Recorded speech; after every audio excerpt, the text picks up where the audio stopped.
যারা নিজেরা মুখে যা বলবে সেইটা তারা নিজেরা আমল করবে না, সেটা মুখে যারা যেটা করতে বলবে সেইটা তারা নিজেরা আমল করবে না, এবং এমন জিনিস আমল করবে যেটা আমি আল্লাহ রাসূল সাল্লাল্লাহু আলাইহি ওয়াসাল্লাম আদেশ করি নাই।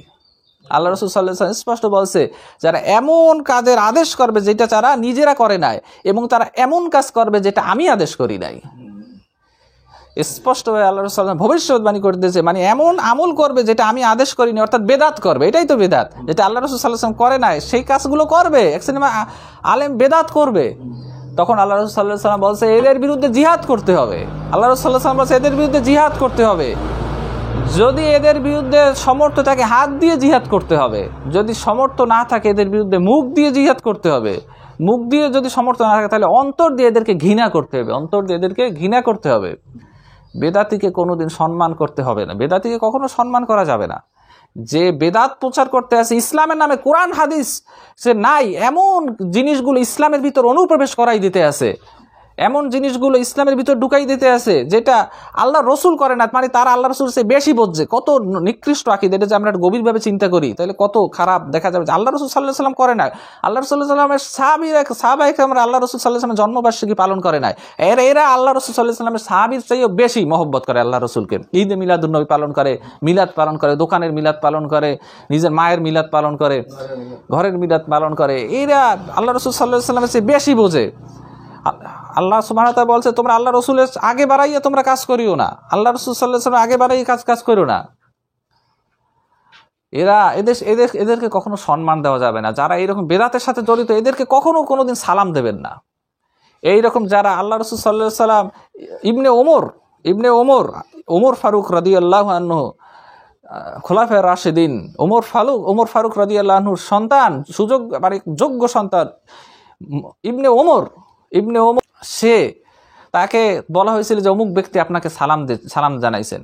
তখন ইবনে ওমর রাদিয়াল্লাহু আনহু সে বলতে আছে যে আমি জানতে পেরেছি সে একজন মুবতাদি বেদাতি, সেজন্য যদি এটাই হয় তাহলে আমার পক্ষ থেকে তাকে সালাম দিও না, আমার পক্ষ থেকে তাকে সালাম পাঠাইও না। যদি সে বেদাত করে থাকে তাহলে আমার পক্ষ থেকে তাকে সালাম দিও না। যেহেতু সে জানতে পারছে ইবনে ওমর, সেহেতু সে তার সালামের জবাব পর্যন্ত দেয় নাই। ইবনে ওমর সালামের জবাব পর্যন্ত দেয় না। আর বেদাতিকে সালাম দেওয়া যাবে না, তাকে সম্মান করা যাবে না। এটা আল্লাহর লানতের আপনি ভাগীদারি হয়ে যেতে পারেন যদি বেদাতিকে আপনি যদি সম্মান করেন। আহমদ ইবনে হাম্বল রাহিমাহুল্লাহ এক ব্যক্তি, সে তাকে ইমাম আহমদ ইবনে হাম্বল ঘর থেকে বের হইতে আছে, তাকে সালাম দিতে আছে, তাওয়াক্কুফ করতো। সেই ব্যক্তির দোষটা ছিল কি সে তাওয়াক্কুফ করতো, কোরআনের ব্যাপারে তাওয়াক্কুফ করতো। কারণ কোরআনকে খলকুল্লাহ মনে করতো, এটা তো স্পষ্ট ভ্রান্ত কুফরি আকীদা। খলকুল্লাহ আল্লাহর সৃষ্টি মনে করতো, কোরআন কখন আল্লাহর সৃষ্টি না, এটা মনে রাখতে হবে। এটা আমরা জানি না, হয়তো অনেকে এই বিষয় নিয়ে গবেষণা করি না। কোরআন আল্লাহর সৃষ্টি না, কোরআন হচ্ছে কালামুল্লাহ, আল্লাহর কালাম, আল্লাহর জাতের অংশ।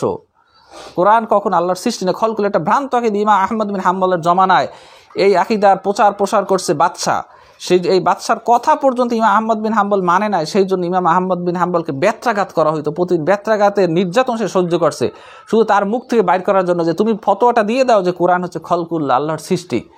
কিন্তু সে এই ফতোয়া দেয় নাই, কেন সে জানে, কারণ সে যদি দেয় তার মতো কেন তাকে লক্ষ লক্ষ অনুসারী, ইমাম আহমদ বিন হাম্বলের লক্ষ লক্ষ অনুসারী। আপনার আমার মতো সাধারণ মানুষ পিঠান খাইয়ে বললে দিলে আল্লাহ তাআলা মাফ করে দেবে, কিন্তু সে যদি বলে দেয়, সে যদি বলে তাহলে তার লক্ষ লক্ষ অনুসারীরা পথভ্রষ্ট হয়ে যাইতে পারে। সেই জন্য সে মায়ের খাইছে, তারপরও বলে নাই, ভুল কথাটা বলে নাই, সে সঠিক আকীদাটাই প্রকাশ করছে। তো এক ব্যক্তি তাওয়াক্কুফ করতো, সে কোরআনকে আল্লাহর সৃষ্টি মনে করতো না, কিন্তু মানুষের মুখে কোরআনটাকে আল্লাহর সৃষ্টি মনে করতো, এটাকে তাওয়াক্কুফ বলে।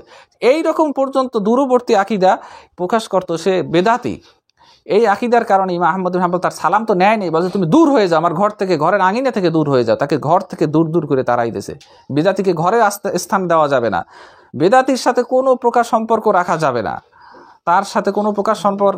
কারণ বেদাত হচ্ছে একটা মারাত্মক একটা গুনাহ। বেদাতটা হচ্ছে আল্লাহ ইবলিসের কাছে হচ্ছে পছন্দনীয় আমল। কেননা বেদাতটা যখন করে তখন সে ইসলামের নামেই করে, ইসলামের নাম দিয়ে করে বেদাতটা, কিন্তু ইসলামের নামে করে যে কত সুন্দর, এটা ইসলামিক একটা কাজ, মাজারে যেয়ে সিন্নি দাও, মাজারে যেয়ে গরু ছাগল নিয়ে যাও, আর নাচো, গান গাও, আর জিকির করো, চিল্লে জিকির করো, সবাই মিললে চিল্লে জিকির করতে আছে।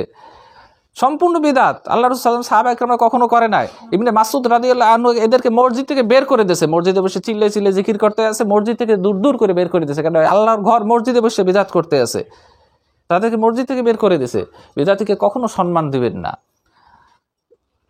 আল্লাহ সুবহানাহু ওয়া তাআলা আমাদেরকে ইসলামের উপর কায়েম থেকে কুরআন ও হাদিস অনুযায়ী আমল করে আল্লাহ রাসূল সাহাবা একরামরা যেভাবে আমল করছে সেইভাবে আমল করার তৌফিক দান করুন।